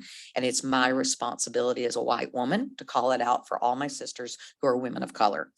And the total additional revenue for our minority women-owned businesses, if they just matched white women, would be 667 billion. I wanted to make sure I said the right thing. I was about to pop it out and I was like, yeah, that's it. 667 billion just for Sandra and I to run our businesses and make the exact amount of revenue.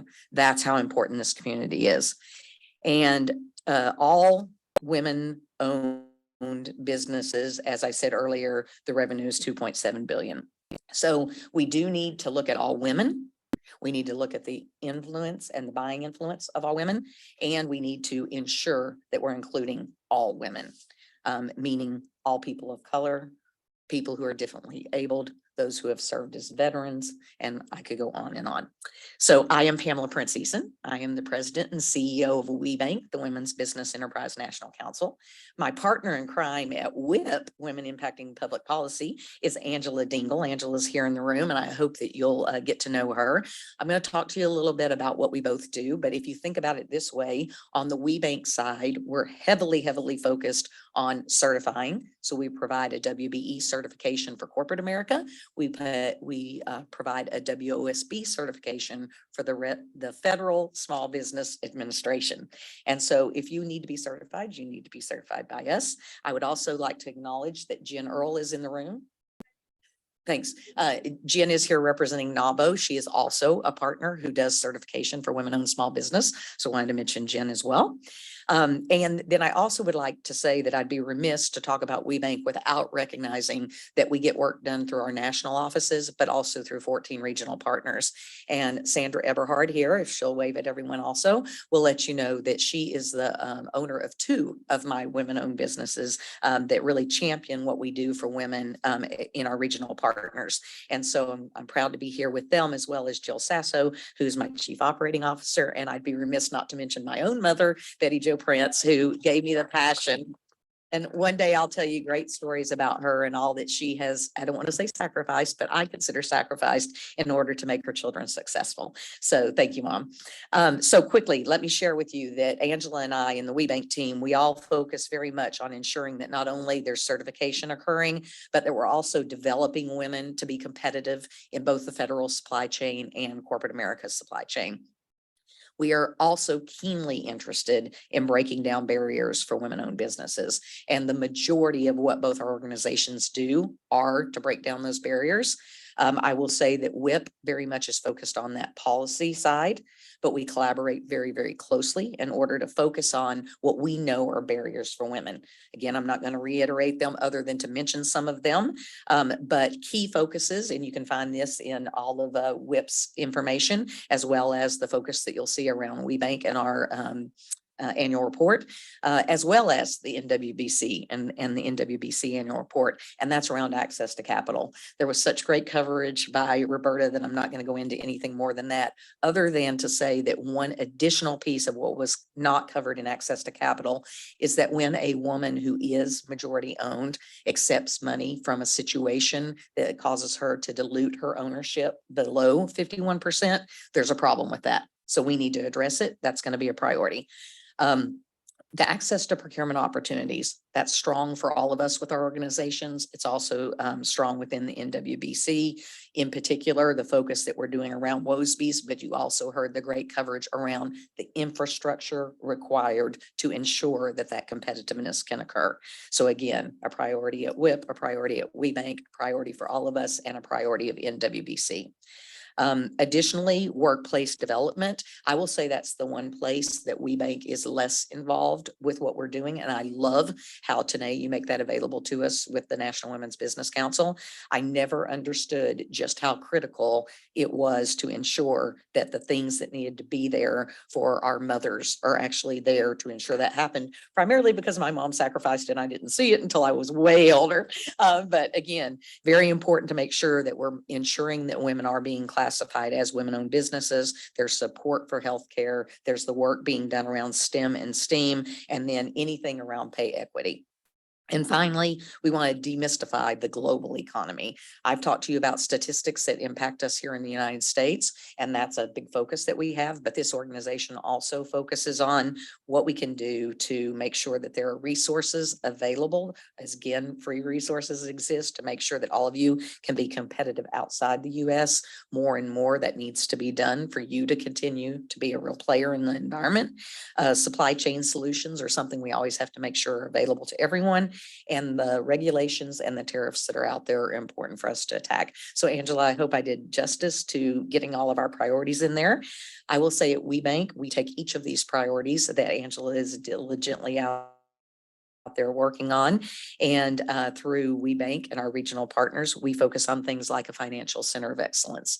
So we do see corporate America's role, which is very involved in our organization, as being one that should provide resources. And so that's something we're very focused on, is ensuring that those resources are available. And I've had several collaborations through my fellow council members to make more and more involved. And today I've made a connection with Shakenna on some stuff we're going to talk about with Babson that is both financially lucrative for our women-owned businesses, but also a real focus on our women of color.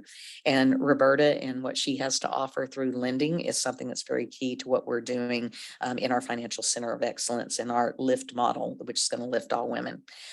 So my call for action to you is to recognize that there is an attack on diversity, equity, and inclusion right now.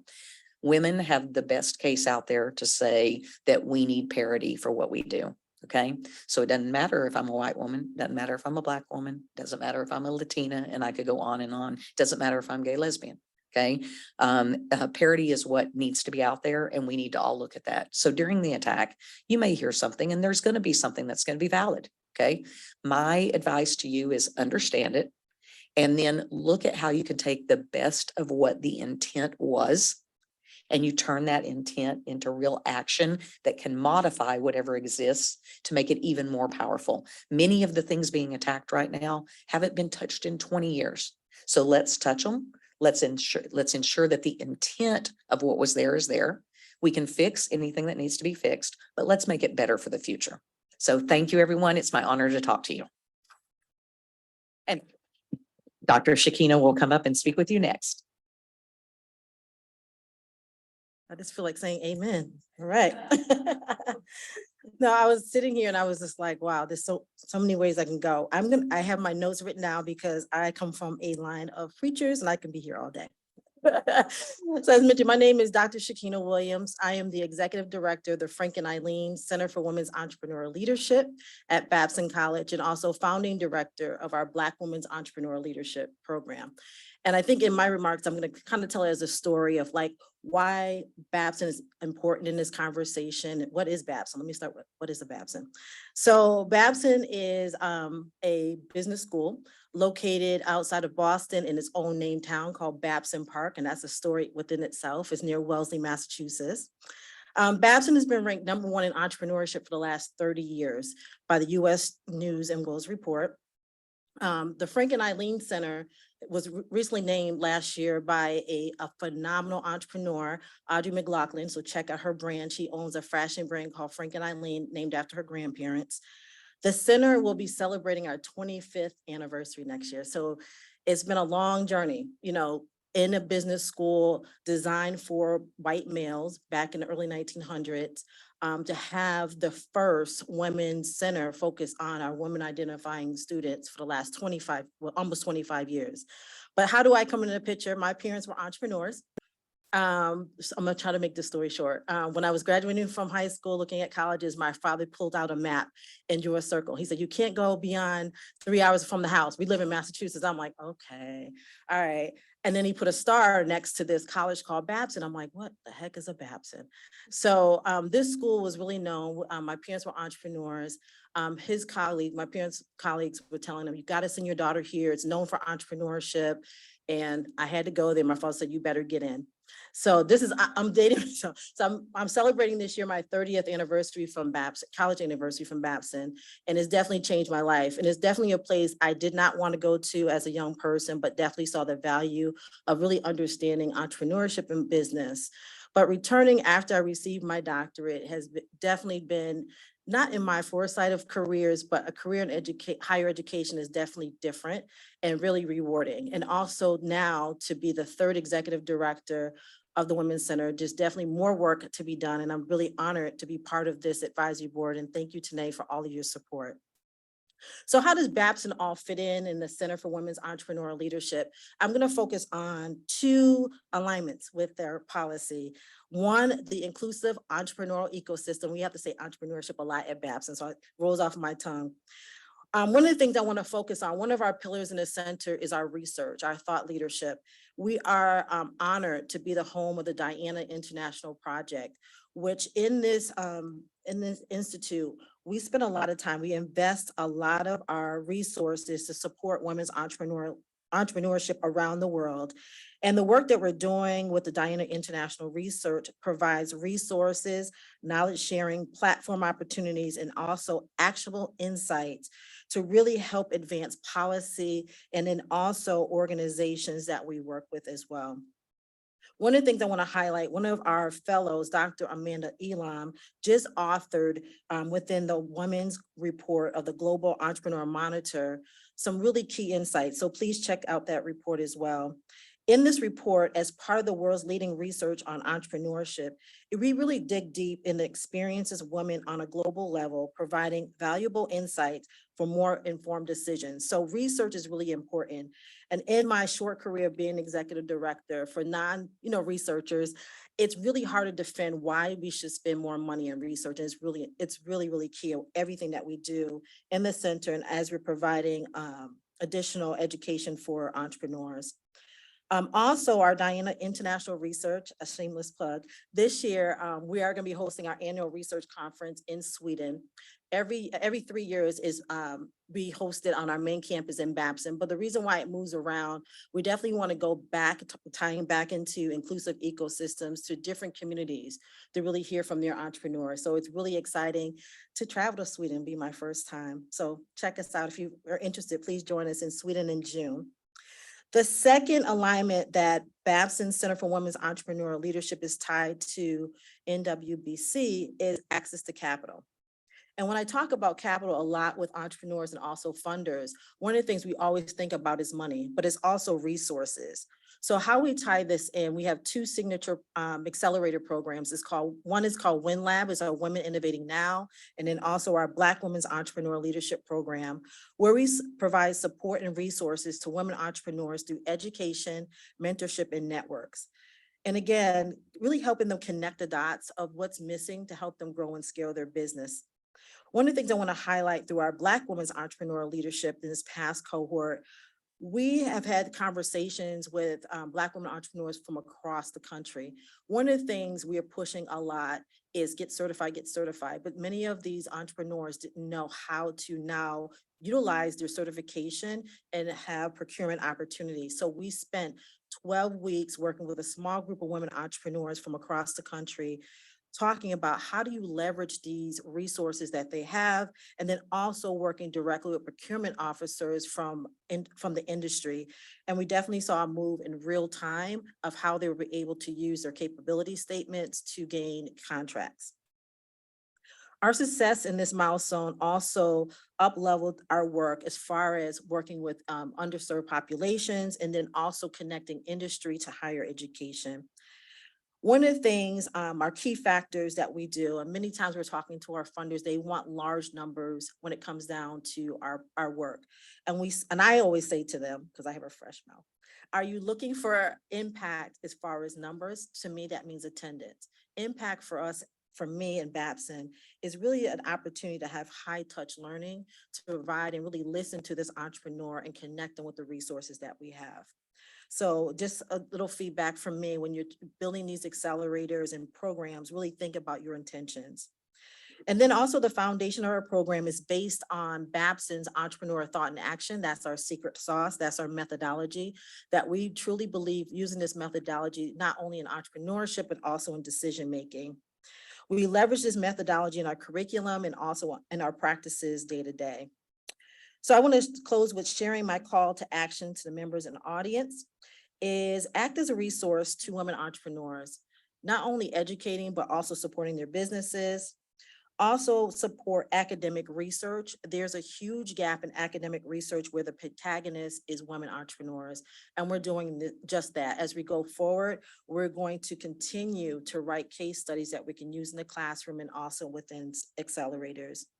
And then also call out to leaders and experts to serve as speakers, mentors, and also sponsors. We definitely have to have a shared voice. And I love what Pamela just said. We have to have a shared sisterhood. It's not about skin color, it's about all of us working together. So I want to close with thanking all our sponsors for the Frank and Eileen Center for Women's Entrepreneurial Leadership, and also my advisory board as well. So it gives me great honor to pass the baton over to Jen Earle. She's the CEO of the National Association of Women Business Owners. Thank you.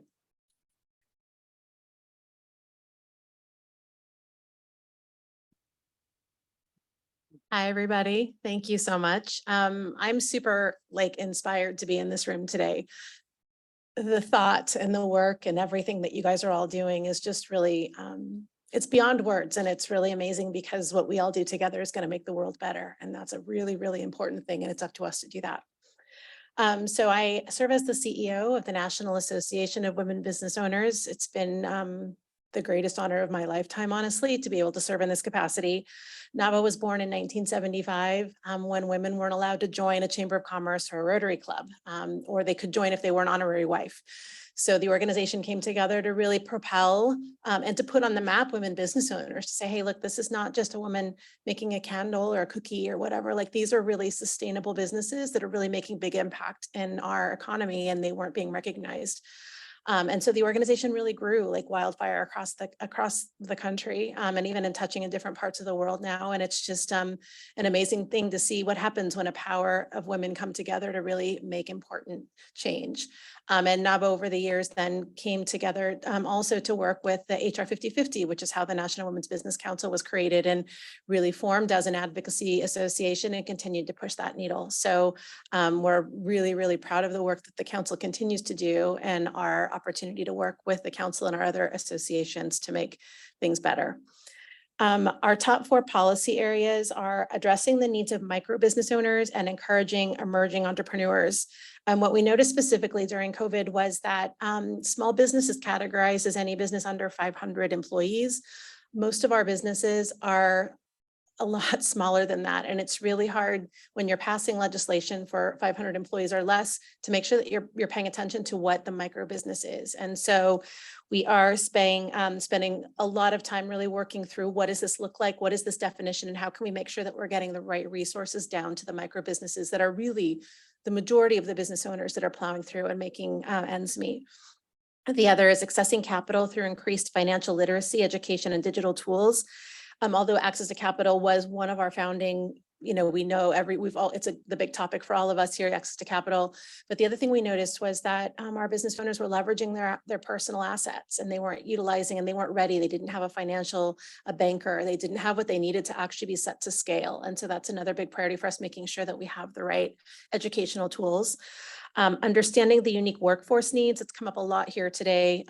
Finding the right people and making sure that they have the right skills to be able to help propel our businesses has been a really big issue for our membership as it relates to benefits and paid leave. And then caring for the business owner and caretaking flexibility for employees. So making sure that even for the modern woman who's leaving the workforce and wanting to start her own business, that we're able to provide some flexibility in all of those terms, that if it comes to needing an independent contractor, that she's able to do that and not stuck with a bunch of regulation around you have to be an employee and all of those things. NAWBO stays strong through our commitment to 3 pillars. We focus on advocacy, as I just mentioned, leadership, and education. One of the things that we're currently working on with the amazing WHIP is a listening tour on the micro business. So it's a national virtual listening tour. We meet on the 3rd Wednesday of every month now through May. And our organizations are seeking others to help us with this coalition to really make sure that we're listening to the needs and wants of all of the business owners across the country. So that would be one of our call to actions. I think this would do that at the end, but I would say join our listening tour. We would be super grateful for your intel. Also through our NWBO Institute, we're developing journeys from the very start of when you begin to conceptualize your business all the way through when you're done and you're ready to sell it, and succession, whether you're going to give it to your family or whether you're going to give it to your employees or whatever that looks like. So we're creating journeys all the way through. We have 7 of them that we're working on.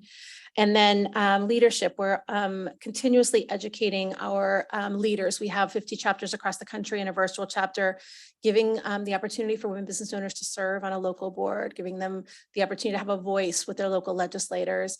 And also we have a leadership academy in Charlotte. So we do in-person events as well around leadership, just to make sure that our founding mission, which I love so much, was creating leaders for a world of change. And I think that's something that we all need to partake in to make sure that we're reaching back and pulling up all the next potential leaders, because I think our next generation, the generation that's coming up behind us, might need a little bit of help. As an organization, we know what it takes.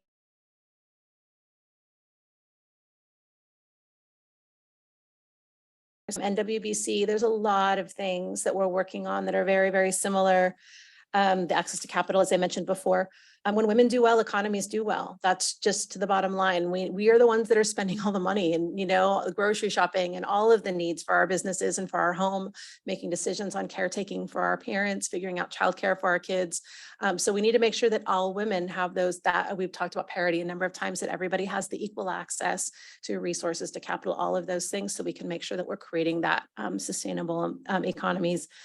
And then also, as NWBC strives to gain further insight into the unique challenges women entrepreneurs face from rural, tribal, and other underserved communities and identify untapped growth opportunities, we're constantly working to ensure equity for all women business owners, and most importantly, to make sure that every woman business owner feels like she belongs as a part of our community, that when she walks into a room of one of our events or one of our chapters, that she's embraced with love and support, and we've got you, and we're ready to move forward and help you with whatever direction that looks like and whatever you need.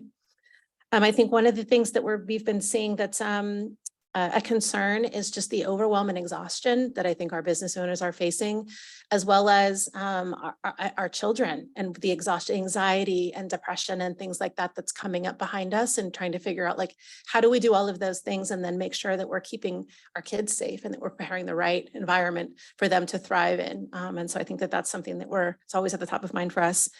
And then our call to action, as I mentioned, the micro business listening tour. On our website, NWBO.org, at the very bottom on the right, there's a little subscribe button. It's in pink. If you would just want to subscribe to our newsletter, we can make sure that you have all of the information. You don't need to be a member to join, although we would love to have you. But please join us because we would love to have anything that you can contribute to the conversation would be super important. Or also Elle is in the room. We can email her directly. Her email is epatout@nabo.org. And I can share that information with whoever needs it, just to get you on the list. And then also the connection locally. We're doing all of this work at the national level, the importance of connecting all the dots locally, your local WBENC, getting involved with your local WBC, knowing where your score is, knowing your local legislators. The importance of building our communities at the local level is so crucially important. As we work to trickle up information to the national level, we have to have big, solid communities. And we're the ones that are driving it. We're the ones, as we said, are making all the decisions, making everything work and turn. And we need to be connected to all the different pieces that can help us do that. So that's it. Thank you so much again for having me here. It's a pleasure. Oh, and next up is Alexis. Sorry.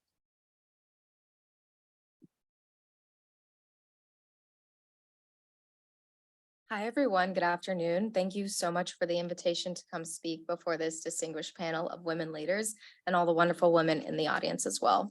My name is Alexis D'Amato, and I'm the Government Affairs Director at Small Business Majority. I oversee our federal affairs work, which includes advocating on behalf of America's 33 million plus small businesses to Congress, the administration, and agencies impacting small businesses across the nation. Small Business Majority is a national small business organization that empowers America's diverse entrepreneurs to build a thriving and equitable economy. We engage our network of over 85,000 small businesses and 1,500 business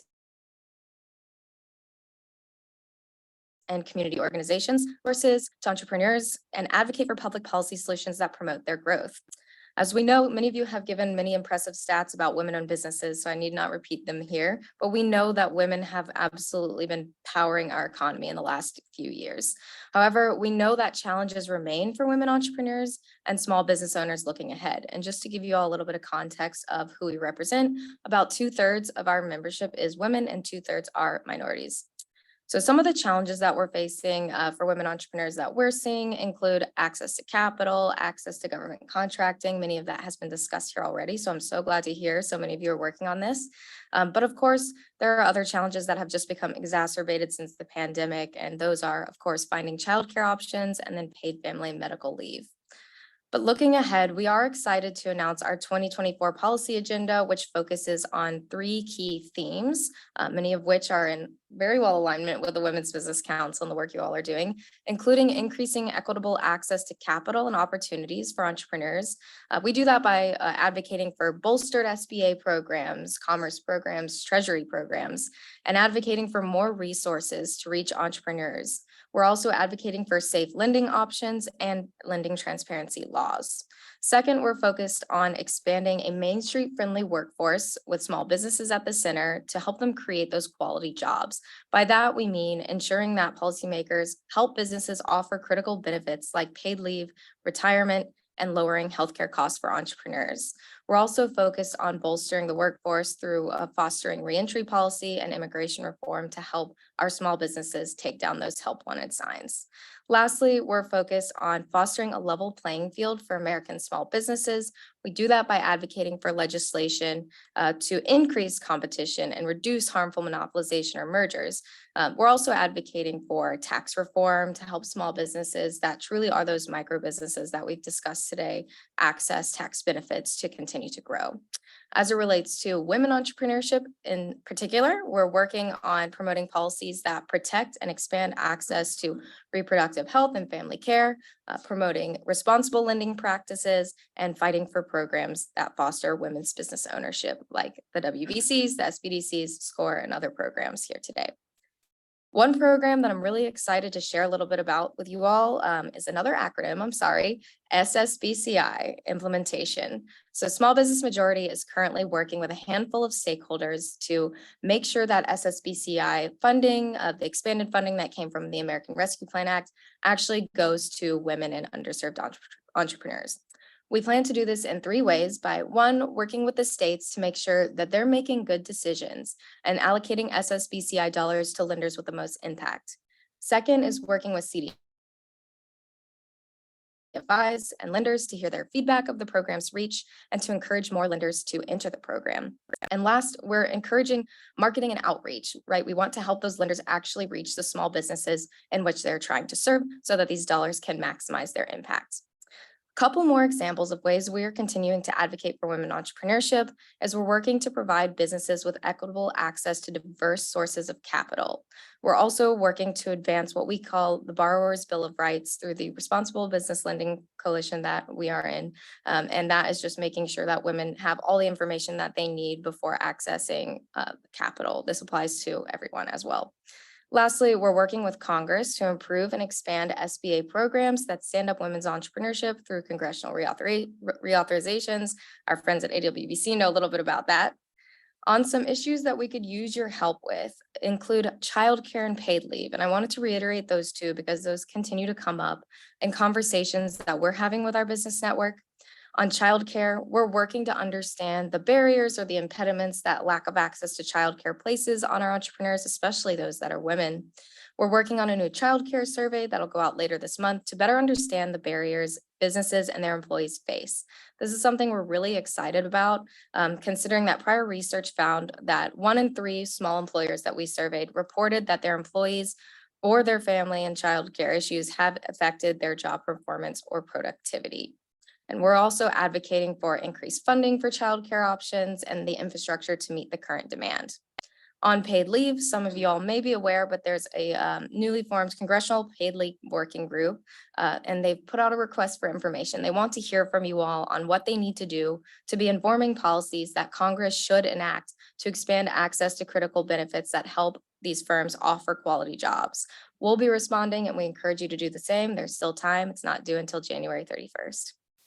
Lastly, on our call to action, we encourage you all to get involved with us in our issues. You can do that in 2 ways. If you're a small business owner, we have various small business councils that we engage across our 9 state offices and growing. If anyone is interested, I'll be hanging around and I'll be happy to introduce you to the right person to discuss if this may be a fit for you. If you're an advocacy group, we encourage you to join our Alliance for a Resilient Small Business Economy. This is a diverse group of stakeholders in pursuit of one common goal: to break down systemic barriers that block equitable access to business capital, assistance, resources, you name it. We'd love to have all of the wonderful organizations here involved and to join us in that pursuit. So thank you all for letting me tell you a little bit about our work, and I look forward to working with all of you moving forward.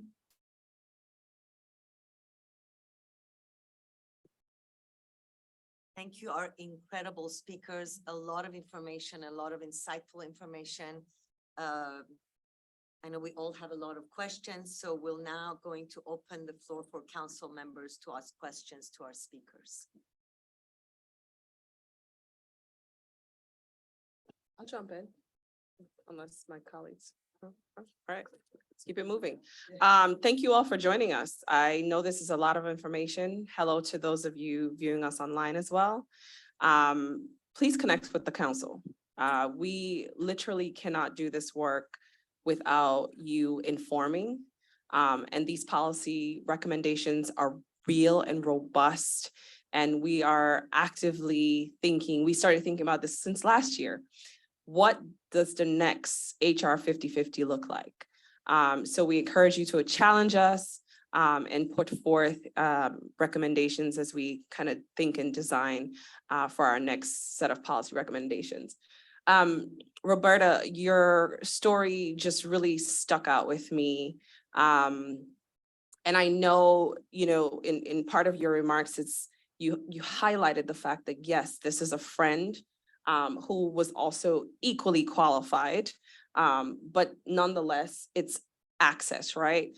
Access to social capital is so important as we also recognize access to other types of capital. So how do we, and for those of us online, really think about growing our access to community development, financial institutions, CDFIs, and also, you know, challenge the CDFIs that are in our communities, because sometimes CDFIs could come with a really bad rap. But how are we engaging to inform? Because I do truly believe CDFIs are doing this work with the best intentions, but how do we inform and support your evaluations of how we look at businesses, how we're asking businesses to define success for themselves and not putting labels of our own worldly definitions of success.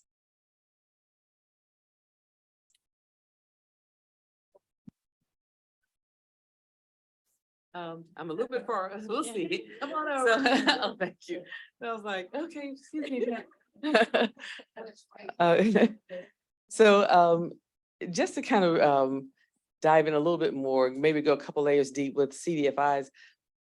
One of the variations of a CDFI is a loan fund, which is, of course, what I oversee, but there are also credit unions as well.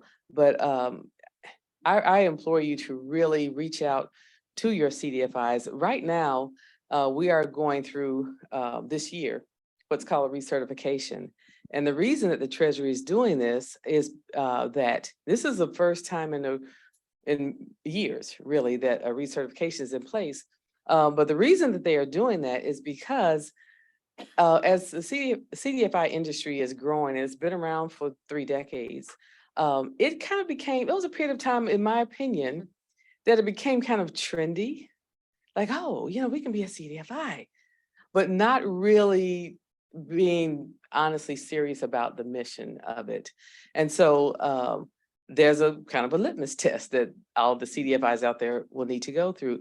I'm not worried at all about ours, but how it is important that you understand what a CDFI is and how they can help your business is because that's what our mission is. I mean, the floor for our activities is that 60% of the funding that we deploy needs to go to those to BIPOC businesses or rural businesses.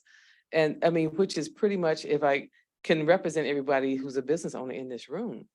So it's not something that it is trendy. I mean, it is really ingrained in the passion and the mission of what we do. There are some banks that certainly appreciate our mission. And again, I'm not bashing banks, because banks are our partners. However, there's a difference in being profit-driven versus mission-driven. So that's the kind of the delineation. So, you know, that there are some community banks also that really support women-owned business, but I am an advocate for 2 entities that I spend quite a bit of time with outside of obviously the council, who I love all these women. I mean, I just learn from them all the time. But is, you know, the CDFI world and the world of the Women's Business Centers, very viable resource for women, and they are so dedicated. It is hard work. I won't go into the details that makes it work even harder, but it is just really, really hard work in keeping Women's Business Centers afloat. So, you know, educate yourself. You know, don't miss an opportunity because of lack of knowledge. You know, there's a biblical saying, and forgive me, this is my words, not SBA or anybody else, but people perish from a lack of knowledge. So educate yourselves. Look, I can give you my email, my number, whatever you need. And, you know, one thing the CDFIs have done is that a lot of them are web-based. We are. So you know, you don't have to be in my city to get a loan from us. We do all the necessary things to make sure you're you. But that's just what I would speak and advocate in terms of access to capital. It is there. It is there. Just, you know, don't. And I was sharing with someone earlier that a lot of times we as women, we are very resourceful and resilient, and oftentimes we eliminate ourselves before we get to the door. Oh, no, I can do it myself. I'm just going to do it this way. Use the resources that are out there. There's nothing wrong with that. As a matter of fact, it's a smart thing to do. You know, all debt is not bad debt.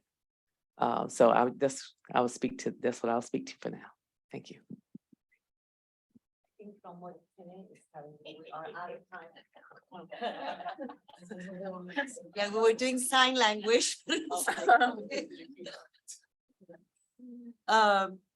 So we're going to now transition to the portion of public comments, and I'm going to pass the mic to our council member, Karen Clark-Core, who will facilitate I'm up here already.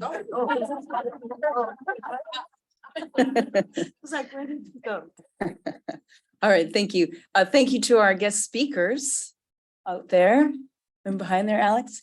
Our fellow council members, Chair Ladjevardian and Executive Director Dolphin. And thanks all to you for joining us. And we have time for about 5 questions.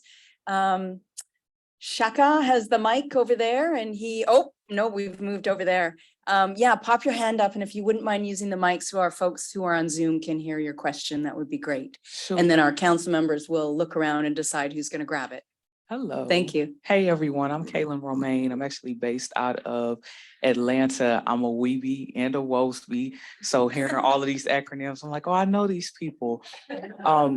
One of the things that I've been committed to in particular over the last year, having a really difficult time revenue-wise in business, is education. And so I think I've been through every WBENC program that you all offer, including the TUC program. Sorry, Babson, I'll join a program y'all have later. But I think that oftentimes that is underappreciated. So there's a saying, especially for Black women, that we're over-mentored and under-sponsored, but we don't often know what we don't know. So I've committed now to becoming what I call the plug and teaching other women. I just developed my own accelerator program. What would you tell to women entrepreneurs like me who are seeking to not just, of course, make my own money, which is important because now I need it to thrive. I'm a full-time entrepreneur, but also I want to support my sisters and other people who are entrepreneurs too, so that as I move forward and learn more, I can also help others. What are some resources that you all have tapped into as you've built your networks that are currently existing that I can share with other people that I know? Thank you. It's great to see you. I'll first comment just from an organizational perspective, and then I think it would be great to hear from a couple of your WBE sisters who have been doing the same sort of thing. But what I can tell you about the organizations that we're all affiliated with are that we are looking more and more to find women like you who want to give back to others. And the advantage of doing it through my particular network is I can pay you to do that, right? I'm not going to staff up my organization to be some huge operation when all of you are out there able to do business, right? So we put together the strategic thought behind what it is we're trying to make available to women-owned businesses that deals with what the barriers are. And then we're looking for you to teach a lot of that, right? We have a standard. We'll work you through what that looks like. You know, you've been through many of the things that we do. Our partnerships, no offense to Babson, because we're going to have one any day now. But with TUC, you've been through that elevated strategic program that we put together. It's not the same program that it was before. And so, you know, we've been able to do a lot of that through the connections that we make in the community for you. So any of you who offer various capabilities that can break down barriers for women at the national level as well as at the regional level, we always want to know who you are. We want to know what you do. We want to know how you do it, so that getting involved, getting to know people is how you can get paid to do it through our network and help your other sisters who don't have to pay for it. I didn't feel any kind of way. No, thank you. Thank you. I thank you for the work that you're going to do in your community. And for me, I just go from me building our Black Women's Entrepreneurial Leadership Program is really starting with you and the resources that you have. And as Pamela says, you know, we're willing, even Babson, to, you know, we have services that we provide people that are leaders or trying to build like communities and grow that. So I wouldn't say if you're seeing organizations that are doing programs that are similar, again, I go back to the shared sisterhood. I don't see any competition. We're all out here trying to help women. There's a lot. And places like Babson, don't hesitate. I'll exchange information with you. Don't hesitate to knock on the doors because we do provide complimentary services for people that want to start their own accelerators. We have executive ed programs. We also have a program called, I'm gonna give a plug for Babson here, I call our C program. It's a symposium for entrepreneur educators, which trains you how we teach entrepreneurship at Babson. So we're here to help. We're here to help. And I just love, again, I love the council women and the resources that we share amongst each other. But I think we can all say we're here as one sister and to provide information and resources that we have out to the general public. I wanted to add one more thing. I'm Jenny Poon over here. I run an entrepreneurship center in Phoenix and also have a digital platform that helps deliver technical assistance across the nation.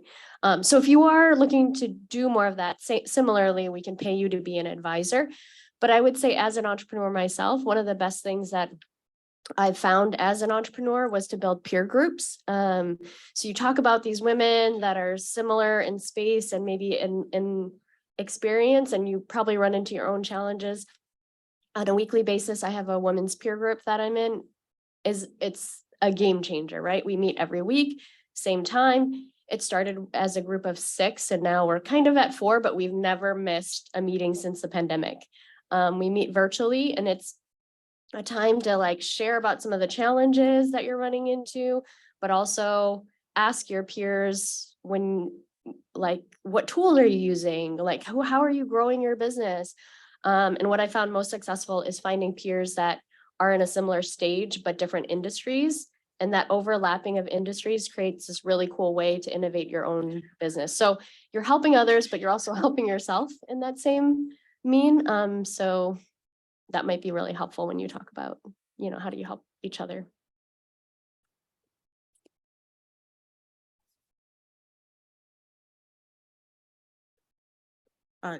Halen, what you were saying about your resources, your ecosystem, and how did you build this collaboration of people around you?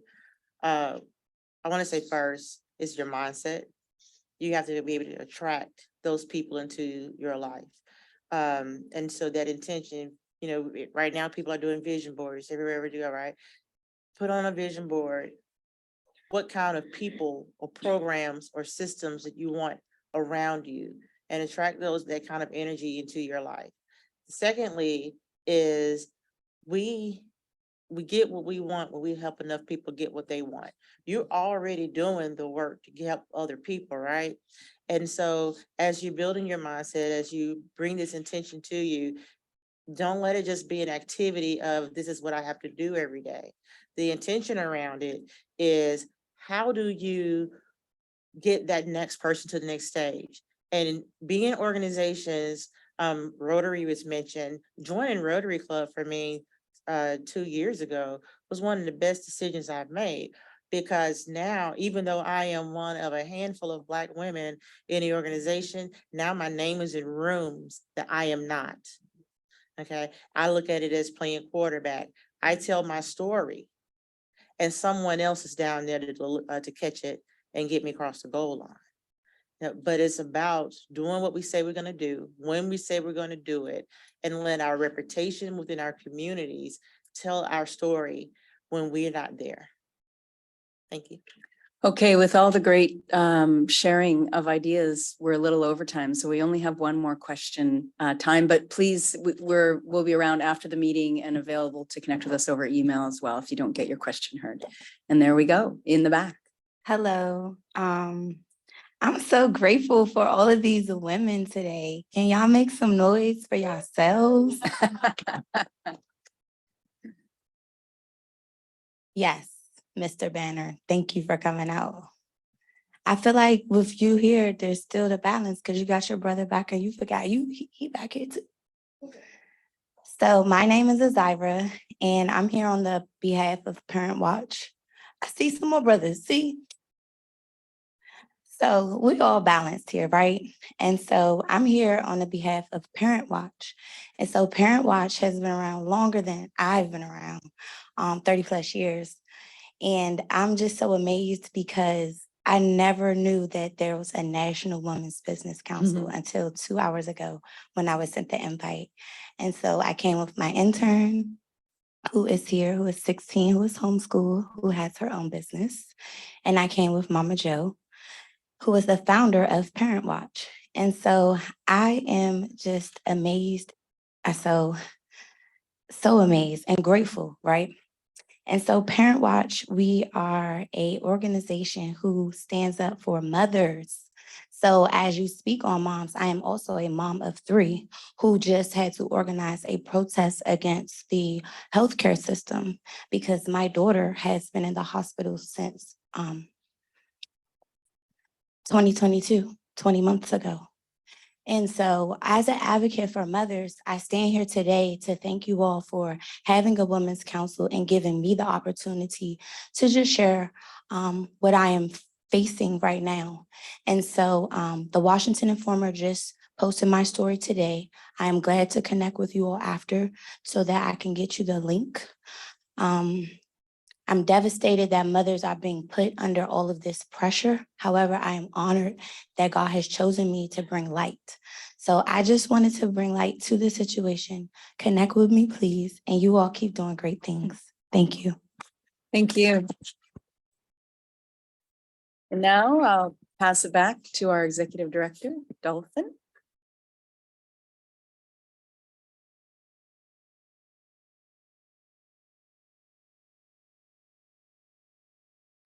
Thank you, Chair, Councilmember Karen, and thank you to the public for your comments. There's a few things I want to say. One, yep, we kept you cold for a long time so you would stay up. Then we turned on the heat and ended the meeting. We apologize for going over a little bit, but I really just want to thank first the council members. This is a volunteer position and we call on them probably every day. We send them probably 100 emails a day, more information that they can stand, and they still have organizations and businesses and families and communities to take care of. And so again, I can never thank you enough. I want to thank the team. This is not a one-woman show. Many hands make for light work, but the National Women's Business Council staff of 4 of us. We also had the opportunity to have Porch Fest DC, which is an event management company, support us this time. So I want to thank them for their support. I want to thank all of you for coming. I want to thank everyone who was courageous enough to stand and share a comment or a question. But here's the thing about that, right? There's a lot more out there that we didn't get to. And what you have as a question or a policy or question about a policy that is going to ignite the rest of our conversations. That information that you hold that I didn't get is very important. So whether you share it with a council member, whether you share it with a staff member, or whether you email us at info@nwbc.gov, follow us on all our social media, subscribe to our newsletter, but I need to know that policy issue, that problem, that barrier that requires a policy for the federal government to look into further so that we can begin to formulate our 2024 policy recommendations. I want to have a special thank you to our guests, Jen and Alexis. Amazing information. While there was a lot of synergy, what is interesting to us is also where there isn't, because there may be new ideas for us to continue and dig further in. And so I think there's a lot more there. And just again, thank you all for coming. I know how busy you are. We'll see you soon. Have a good afternoon. This meeting is adjourned. Someone took my gavel.